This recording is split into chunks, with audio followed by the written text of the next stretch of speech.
Well, I've officially owned my Glowforge for 2 years now, and there's so much more I've learned about the machine since my original review video, so I wanted to come back to this topic. There's things that were an issue for me at first that aren't an issue for me anymore, and there's things that were not an issue that became an issue later, so I want to talk about what those are. Also, if you're seriously thinking about picking up a Glowforge, Glowforge will give you about 10% off of your order if you use a referral link. So I'll put a referral link in the description for your reference. All right, let's jump into some of those topics. First off, I gotta say that the Glowforge is an amazingly fun machine to use. I've only enjoyed it more as time goes on. The Glowforge has actually gotten better over time because all the updates. So I've made large light fixtures. I've made small light fixtures, I've made clocks, coasters, and a ton of other just random things. But I want to get to some of those topics I talked about in my original review video, so let's jump into what those are. In my original review video, I said that my biggest rub with the Glowforge was the noise. It kind of sounds like a jet engine. It is loud. Choose from dozens of materials, even recycled cardboard. The laser cuts and engraves your design. But that is no longer an issue for me, and I've been running a quiet machine for the last year and a half. So what a lot of us do is we go into the app and we turn off the internal exhaust fan, and then we pick up a super quiet external exhaust fan, such as this AC Infinity Fan, and we allow this to exhaust the fumes for us. Or if you have the money, you can buy the Glowforge air filter, which will do the same thing.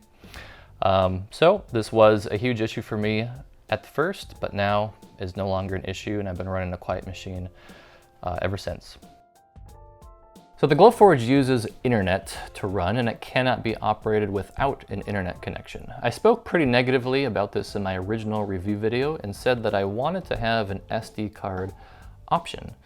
Well, 2 years later, I've never had a single issue with my internet or the Glowforge servers going down. On the contrary, I absolutely love that it uses the internet because it's so stinking seamless, which feeds into the biggest selling point about the Glowforge is its amazing user experience. I wish all my machines operated as seamlessly as this one does.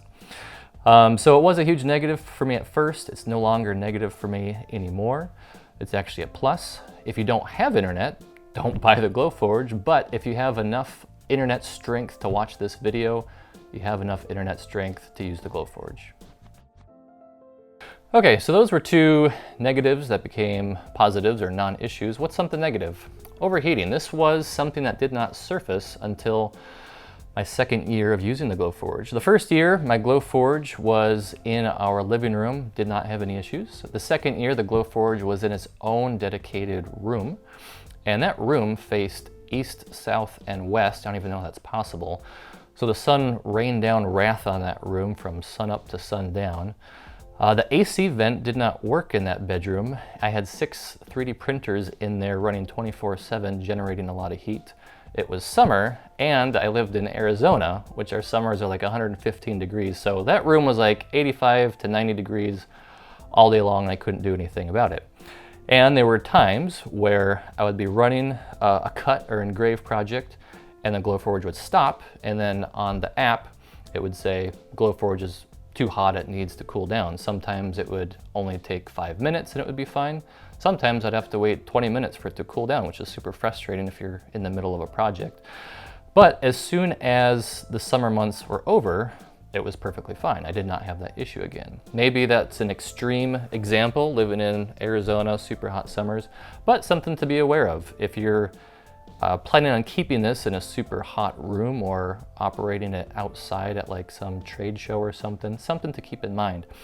What I did is I originally had the Plus. I sold the Plus to a friend and bought the Pro because the Pro has an advanced or a separate cooling unit inside. That way you can run the Glowforge all day, even in warmer temperatures, without it overheating.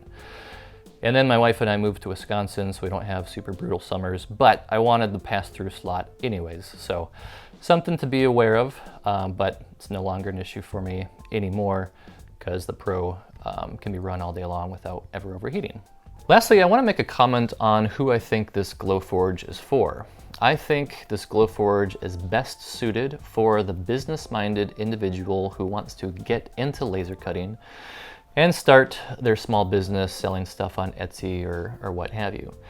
I bought it for that reason. I didn't want to spend time farting around with settings and calibrating the machine. Time is money. I want to put my material in, have it cut out perfectly, and then just rinse and repeat. So that's why I did not buy a cheaper one like a K40. I don't want to spend time messing around with settings.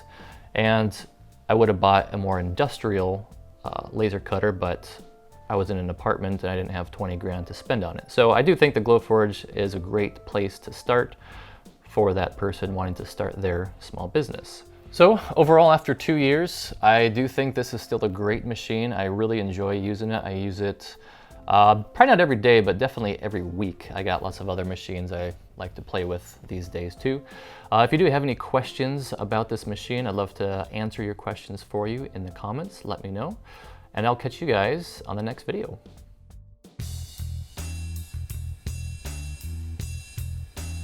This video brought to you by Sprayway, world's best glass cleaner. Specifically engineered to clean the lid of a Glowforge Pro. Ammonia-free foaming action with a streak-free shine.